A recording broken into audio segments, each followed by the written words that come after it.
80 carry bands, he might make a showing. But what we've got on the board so far, the split push once again from Quas. We'll have to see if he goes with such a high damage build this time around again, or if he decides to change it up. Man, CLG, they'd be going back to the old days if they locked this in. Just remember Hot Shot, or I should say Farm Shot GG in the top lane on Nidalee on Shogath, taking 4 guys at the bottom lane so the team can do Baron by themselves. Classic. Brings me back, Rhea. Oh, man. Here's some adaptation. Oh, the switcheroo. Okay. So they get the Zillion this time. They say that's a formidable thing to have. Interesting. So they take away the Zillion, and they do lock in that Lucian, one of the higher tier 80 carries. Now, the interesting choice here for Curse is they could also go with some utility from their 80 carry like Sivir. If you're going with a split push for Nidalee, then your 4-man squad having that speed boost ultimate is extremely useful. Always like to see when one role gets focused this hard in pick bans, because we finally get to see differences. Everybody kind of falls into these patterns where Kog'Maw's picked all the time. It's not many times the 80 carries are kind of pushed into an uncomfortable zone. I mean, they could still very well just go with that Jinx, go with the resetting for team fights. Oh, wow. Plenty of tower.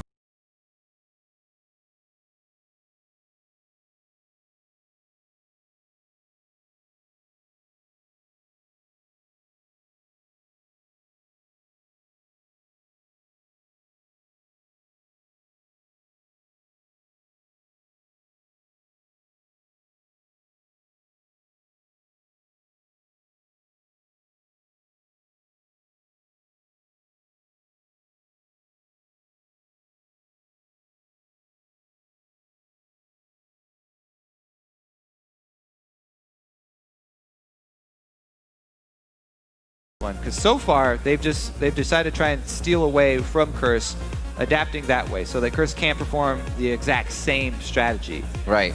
But then are they pushing themselves into something where they're not doing what they came into the week planning to do? Well, exactly. So they need to figure out what is the best way for us to use Zillion. Are they going to have actually a mid lane Zillion or send him to support as well? We may see from the type of jungler that they decide to use. Will they use an offensive Kha'Zix? Whoa, nope. It's going to be a Maokai that could either go top. So this could be a support Zillion, mid-rise, top Maokai. Right. Or it could still be a jungle Maokai and then have a solo. Oh, man. Send those guys to solo lane. So there's still options for them. Oh, Caitlyn. We also forgot about the Caitlyn. Cop's first true love. Cop actually had good results. He didn't play many games of it in the spring, the summer. I guess I should just say spring. But he had good results on Draven. Good amount of wins, like 3-1 or something probably. Yeah, Syndra, I remember the days of the cashing in for stacks for Cop. But he would always cash in like one after the other, and he'd never get any stacks because the kills just came in. Good games. Good games. All right. Well, they would just return to the Jinx. Yeah. Very, very strong for that late game. But again, her positioning is going to be key for them.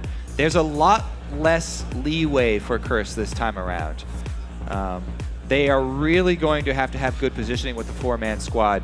Nunu, if you use Nunu for disengage, the thing is that you often have to sacrifice the Nunu for that. And he will have to give up his life. We'll see how well Braum and Nunu can combine to keep Jinx and Syndra safe, because Syndra and Jinx, if you are not going to get a kill very quickly, they have low mobility. Right. And Maokai will be able to get right in there. Twisted Advance, very easy to target. It's really their initiation right now. They don't have anything else besides that. Yeah. The problem for me is past Nunu. that if you're going to have a Maokai here, what's going to deal with this Nidalee split push? Because Maokai, there's no way he's going to do that. So Maokai wants to be You're safe in that lane. He wants to hard engage. He wants to force the fight on the 4-man squad. So it is going to be the top lane Maokai. That's probably going to be a lane swap there. Nidalee would definitely dumpster him. We'll see how the early ward game goes down, because you're going to have to get some vision down to see where these lanes are going. Yeah. But again, that last pick, Kha'Zix, he's really risen up alongside Nunu. Dexter gets himself an aggressive jungler. The Zillion prioritized a bit here keep Doublelift alive. He actually had a very good game on Twitch last time, which is now banned out. So very high priority still for Doublelift to come into these games and carry. We've heard Monte Cristo say before in interviews, if CLG has to go ahead and leave it up to Doublelift to kind of carry a game, we feel like that's okay. And then they orchestrate their strat in order to get Doublelift kills and snowball them along. We'll see if that's what they can do. The teams have locked in their champs and the game is taking shape. So head over to Twitter and let us know who you think is going to win. All right, just tweet either the hashtag CRSWin or CLGWin to @LO Esports, and we will be checking back in to see how the vote has shifted as the game plays out. And I guess it plays into a positive as well, because Jat's saying he can hear Doublelift from the back. And I know I've never heard Doublelift really talk. Mostly CLG's quiet. You'll hear Alper move sometimes. Yeah. I remember one time in their game versus LMQ when they were in the base and Doublelift is yelling. He's like, "This is our last chance." And he goes and he chased down Ackerman and he gets 100%ed. Right, but being that positive, the team has to be riding that wave. Again, the ability to perform here, coming back from Korea, everybody thinking that they're going to be Super Saiyan right now and come into these games and pretty much just kick everybody sky high. There's tremendous pressure on the CLG players right now, especially coming out losing the first game. You know, will they be able to perform under this pressure and keep cool? It looked like they were dealing with it okay so far, but you know, those kinds of problems can resurface fairly quickly under very high amounts of pressure. We'll have to see though. Link is going to be on that rise mid with the double mobility summoner spells. We'll see if he's able to dodge the Syndra damage early on. He has not gone for boots to dodge. He's decided to go with just health crystal. Wow. A little bit safer in case he's not able to dodge, and he does get a visit early on. Ooh, that's that dangerous scenario, though. You do not want to fight Italy over that tri-bush positioning. They did that last time. Seraph walked away with 3 of those javelins in his backside. All right, so this team fight from CLG is going to look like a Seraph locking down whoever he can get for Curse to force the team fight so they can force the issue, stop the split push, and Dexter jumping immediately in. I expect Dexter to go full assassin build here, all damage, just relying on Afromu to revive him when he jumps in. Yeah. And hopefully they're able to kill somebody. Even if they exchange it for Dexter, he'll get back up with a reset and be able to continue his leaping ways. But yeah, he's probably going to go for that full damage and just sort of tag team dive in with Seraph, relying on Afromu in the back line. And Doublelift will probably have to keep himself alive. Good thing they were able to get Lucian for him. Very high mobility. Wow, the delayed invade is seen here. Some extra intelligence for Curse to work with early on. 3-man squad, they decide to ignore it and just exchange. They were not seen going into this red buff steal. Right. So the classic move from CLG is, just go back over to our red side after we steal their blue. Should be there, right? Unless they are tipped off somehow by this invade from Curse. Well, they don't have the lane showing yet, so they know they're off somewhere being sneaky deaky. See Nothing yet. It looks like he's far. hanging out to see if he can catch someone. Now they know. There. Yep, Dominate's got a red buff. What's he doing? He's walking away from our red side. Is this going to be a 3 buff here for Curse with CLG going for the... Looks like they're going to try for it. CLG, by the way, they walk through the lane, so it was a pretty safe route for them to try and do that. A little bit tricky, but Curse with the moves here. Dominate on Nunu. Takes advantage of the jungle early on.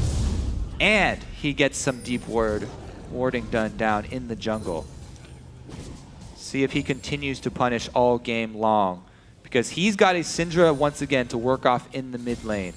It's going to help his invade efforts substantially.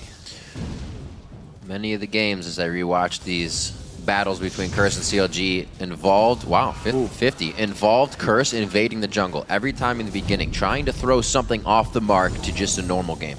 And it really plays 100% into their team this time around. The Rise, we have seen Rises beat Syndra in the North American LCS, but that was Pobelter starting boots and then rushing into a Negatron cloak and being able to retain control and then come out ahead of the Syndra. This time around, though, we'll see if Link can pull it off. Voyboy has shown a very, very strong Syndra game last matchup here. People were critiquing him on the champions that were not, you know, Yasuo or... Well, how do you split that? Ooh. Let's say thumbs up just for making that happen. 4 minutes on the clock, and it looks like everybody's pretty much dead set. Actually, Dexter here wants to get something, but a good ward from Quas keeps himself safe. Definitely a lot more pressure to this guy in the top lane before he gets going, as opposed to killing him when his split push has already started. Yeah, so one of the things about blue side for top lane is that it's a bit more difficult just because there are those 2 avenues to come through. Wow, they are just going to 2-man try and shove this in to stop the freeze. Ooh, scared off. But Nidalee, because she has so much mobility, she only has to spend 1 ward anyway, even though she is on blue side. So much easier for him. Link, very good dodges this far.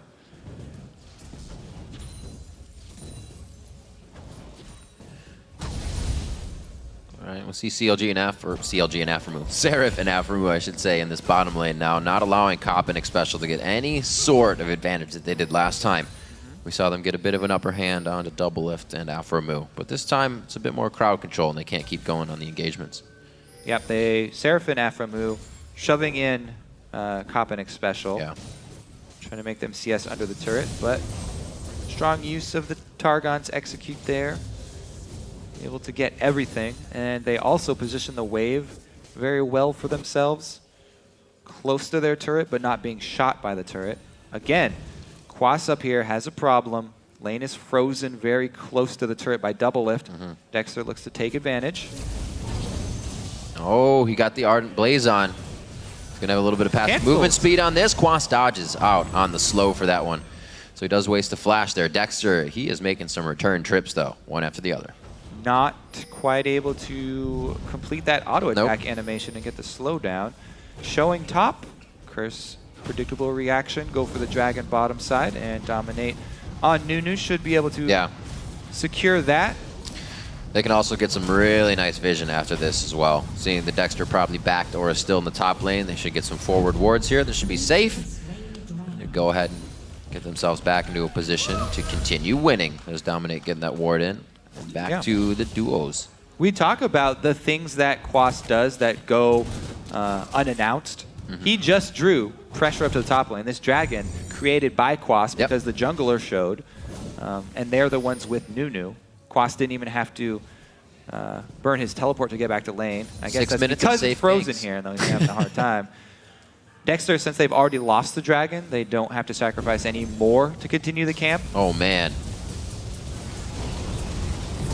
Keeping him down. Very close. Oh, he hesitated. There was a stutter step on that. I don't know if it would have mattered or not, but the Q comes up big from Dexter. They finalized the kill. And they needed that. Dexter's spending a lot of time camping this top lane. They do make it count, though. So at least they were able to pick up the kill. Quas is level 3. Yeah. They've been able to zone him out very, very effectively. And Doublelift has been able to keep this freeze going. Yeah, that was kind of surprising to see it coming. Very good job of Doublelift to just prune this wave rather than accidentally shoving it every time they go aggressive. Pruning very well. Got the green thumb. Looks like he'll keep that one steady. 59 to 56, even for the duo in the bottom. And Cop's not actually even 6 yet, so you can see how that solo lane affects Doublelift, getting him quite strong, quite fast, so they can use those power spikes. Tears charged up for CLG on their side. They're knowing they're going against the split push, so why not take the time to get strong as well towards that late game. Seraph's Embrace will be coming out for Link and Aframu. All right, let's see if Dominate decides to continue control of the jungle. They do not venture any deeper into CLG territory here, though. They only have the perimeter wards. Interesting move, because they already had the blue buff advantage on mid laners with Void, but they decide not to go for it. So Dexter will be very happy about this, able to get his red buff this time around and get the all-important level 6 for Kha'Zix. Nope, one more camp, just kidding. But we'll keep track of what he evolves to. I'm a pretty big fan of evolving the jump still for the extra range and the reset potential. You don't have to wait long. Much better. But the Void spikes are also a very good option. You think that hurts him? The wings. I have no idea what it's like to actually sprout I like wings. that. Thumbs up to production. They said change is good. But yeah, he does go for the longer jump. He's waiting for the cooldown right now, getting around the wards. He will have it back up for the gank. Here they go again, top, looking for the return kill. Oh, no. It's over a trap. Quas trying to extend his 9 lives. Yeah, he gets out with one of them again. Very nicely done. His teleport and flash are down, though, so he cannot do much to even rebuttal these ganks, but walk back to the base, or teleport back and walk back to his turret, rather. Link with blue buff in mid lane. He's almost Interesting roam. 10 CS down here as he's getting charged up. Voyboy getting not something we saw before. The roam from mid lane was non-existent last game. It looks like they try actually to do a 3-man counter gank to shut down a little bit of what Doublelift's been getting here in the top. Yeah, very clear strategy here from Dexter. Stay top all day long. Keep this Nidalee down. Avoid the split pushing as long as possible. He used his flash for that. No. Well, Miscalculated. Hey. Slightly. You know what? 50-50. That could have been a hashtag LCS big That play. is not a 50-50. You can 100% judge the time of a recall. That is not left up to chance. It's the same every single time. Gotta give him the benefit of the doubt. We've all been there, done that, and it happens. Bit of a cooldown to wait for in the mid lane now for Voyboy. Back to the bot here. Seraph doing a bit better this time, given the support of Afromoo.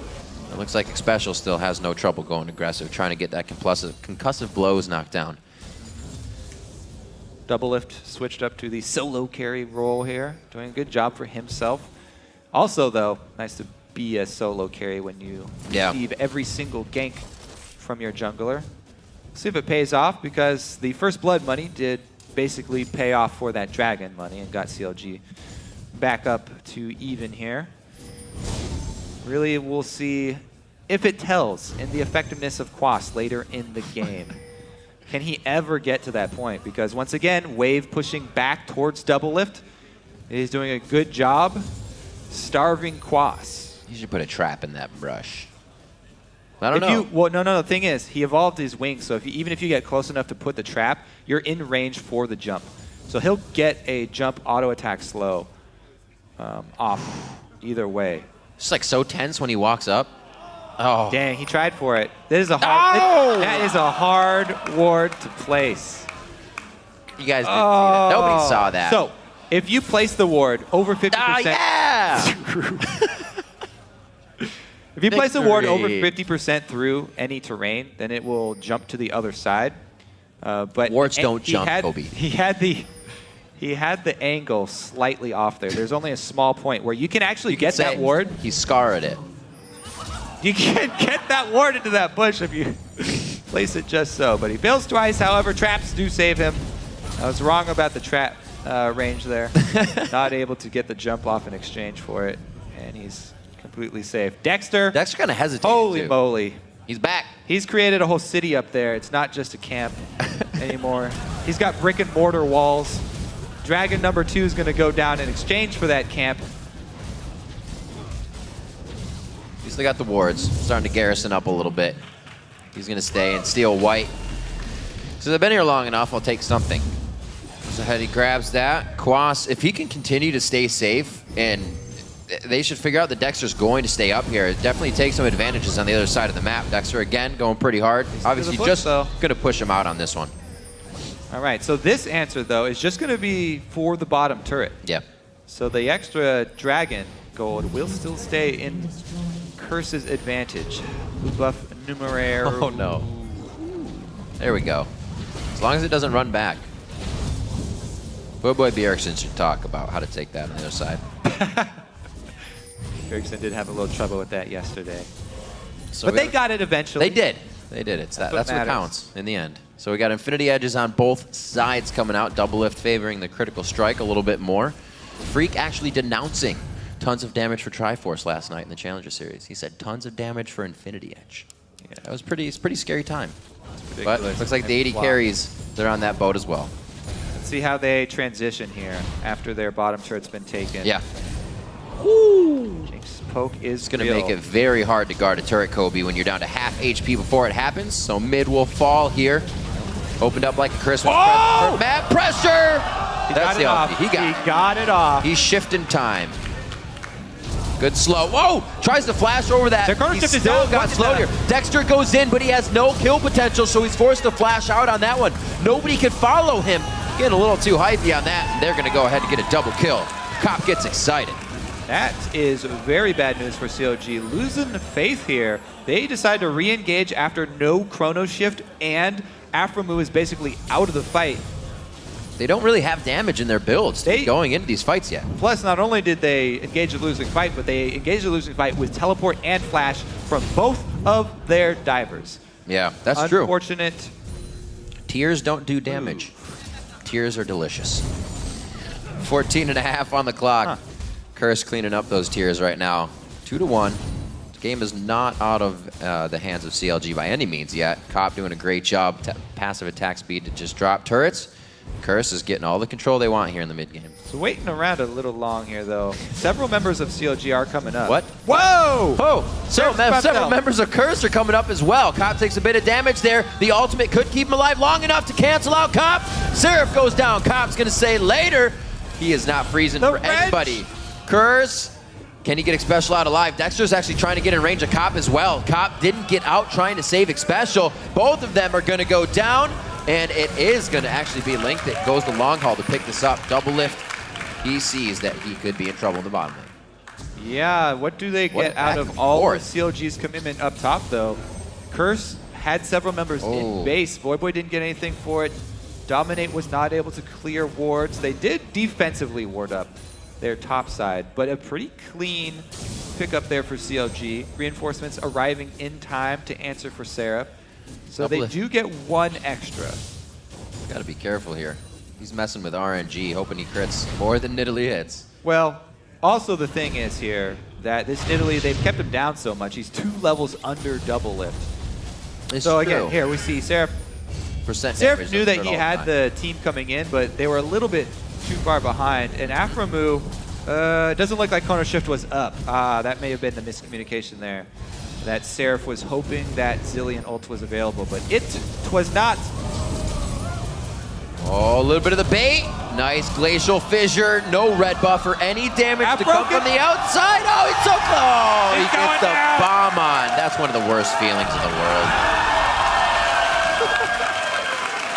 They are picking on Quas this game. As they should. Why don't you pick on the guy that carried the entire last game through map control? So they attack the split push before the split push gets going at all. And another good roam from CLG. Yeah. This was the bright spot for CLG last game as well. Even though they had their fair share of mistakes, they did make a lot of good mid-game choices. And their movements across the map, whoa, left the Baron pit. Whoa, indeed. This is going to be big with Jinx. The Infinity Edge is out on her already. Tisk, tisk, yeah. This is going to be Baron. That is 17 minutes from Curse in the game. Is Dominate? He's got the level on Consume? Yep. Yes, he does. Nom Nom, thank you very much. The Pink Ward is late, and the rest of Counterlogic Gaming follows suit with that lateness. They're going to be just kind of... he's toast. With that Baron. Oh, man, no red buff this time. Gets that movement speed. Trying to mark him with the Javelin. Cannot get it. We'll see how CLG kind of reacts to this. They have to assess what they can do in these fights. Now, just so close. Yeah. So now it's Curse activating this 18-minute Baron buff is ridiculous here for Curse. Kind of kills anybody's power curve if they're going down at this point. Yeah, the thing is, CLG, going right back up. They've got the Kha'Zix, so if they are forced into a team fight here, Dexter, whenever he jumps in, he's going to die very, very quickly. And that means that their chrono shift cannot be wasted. It's going to have to be pretty much used on him. So there's not a lot of options for CLG, and their wave clear is fairly low. Ryze pretty much has to use his ultimate for their wave clear, or they have to call Seraph down. Really, CLG just want to hang on right now. They've got tier and 2 rods. They're charging. Those rods have only been max 4 minutes on Quas's, so 80 AP, 8%. Done again. Oh, he's saying hit me again. Yeah, super minions. Well, not they got the dragon super during minions, this revival. but super job from the minions. Oh, wait a minute. Doesn't want to go down this time. Getting out. Very nicely done by Aframu to take the most amount of damage that he can. The rest of the team, though, may be in a sore spot to complete this fight. Oh, it goes to double lift. He walks on top of that situation to make sure he's the one hit. Dominate can't get the right ice ball off. Oh! They are slowing still. There's one. He finds it. Very nicely done to predict the movement and the path of Aframu. Taking him down after a coast-to-coast run, and Curse is running away with this game compared to game 1. Yeah, there's no way that you can escape a team with Jinx, Nunu, and Nidalee on it. The chase of that team is ridiculous. There's no way that you're going to be able to get away after a bad exchange like that. And you could tell as soon as that Chrono Shift was burned, CLG, half the team just wanted to ditch him and leave. But they did stick around, and a couple more bit the dust after Curse were able to rotate. Gonna try to save face. Let's see here.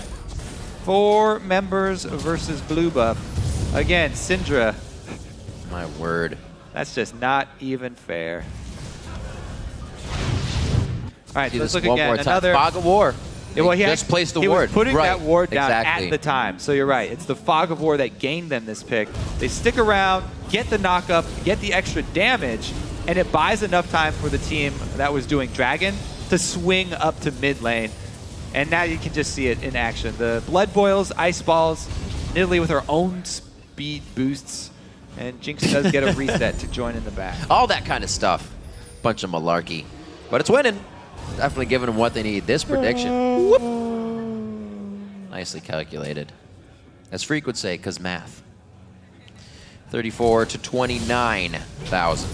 That gold lead has been the biggest we've seen between Curse and CLG here in this game. Yeah. Boy setting himself up from safety, scattered the weeks. This is looking very, very promising for Curse. This whole series. The question... A lot of momentum here. The question of the internal problems for COG and the possibility of, quote-unquote, tilting if they do get behind early in this series is a very real concern for them. And it seems like definitely after that, especially the engage mid, where they burn the Chrono Shift and then they burn Teleport and Flash to engage on the Curse team, it seems like there are definitely still some lingering issues for CLG that need to be dealt with. It wasn't a game they came into to have a plan. Their plan was to stop Quas, not really stop Quas and then take over. And once Quas wasn't really stopped, Curse already had everything in motion. Cop had already gotten a few kills in the bottom lane. Now 5-1. You said it before. The Blood Boil on top of every other utility that this team brings from their passives and whatnot is just too much so far with a 6,000 gold lead. Yeah, they committed everything to stopping Quas. That was a lot. That was the 6 minutes of ganks. The whole plan there for CLG, giving up all dragons. It seems Curse gets that early lead, get a first blood. They didn't get it this time, but they answered very fast, and they used that lead to get everything they want. Whoa, Seraph coming in hot. Here he is, home garden in. He could be chopped up. He gets caught in the last one. They have time to focus down Link. Teleport coming in as well. Quas is right in the middle of the fight, playing it like he's Mundo. Seraph trying to run out. Him and Link have just the same amount of health, equaling 800. But now it's all down to 0 across the board. Dexter running for the base. He's the only one, 75% HP, and the Nexus turrets, rather inhibitor turrets, are going to start falling. Hey, we talked about it on the preview show. Curse's recent performances absolutely ridiculous. Have been ridiculous, and they continue them here today. After those 3 weeks playoff practice, showing up big once again. It's not just in scrims. They're performing here in the LCS. Curse bring out the same composition, but go so hard they don't even have a chance to use the split push. 22 minutes in, they're going to be taking down Nexus #2 on to game 3.